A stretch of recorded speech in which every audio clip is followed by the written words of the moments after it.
আমরা 2000 টাকা কেন করেছি তার কারণ হচ্ছে আমরা সিভিক ভলেন্টিয়ার, ভিলেজ পুলিশ,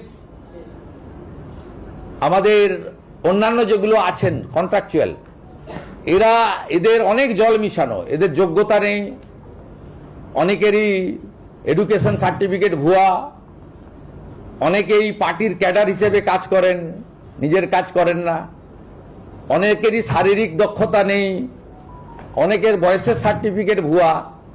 আপনাদের আপাতত 2000 টাকা দিয়েছি, কিন্তু একটু ঝাড়াই বাছাই হবে, এটা এখন থেকে মেন্টাল প্রস্তুতি রাখতে পারেন।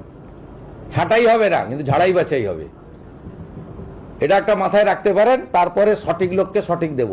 এতদিন এনভিএফ এবং হোমগার্ডরা বঞ্চিত হয়েছে আগের সরকার থেকে, মাত্র 12,000 টাকা করে বেতন দেয় তাদের। আমরা তাদেরকেও 2000 টাকা করে বৃদ্ধি করেছি। তাদের জন্য আমরা রিটায়ারমেন্টের পরেও পলিসি ভাবছি পরবর্তী সময়ে। তারা সত্যিকারে খুব অবহেলিত, বঞ্চিত অবস্থায় ছিলেন। উল্লেখ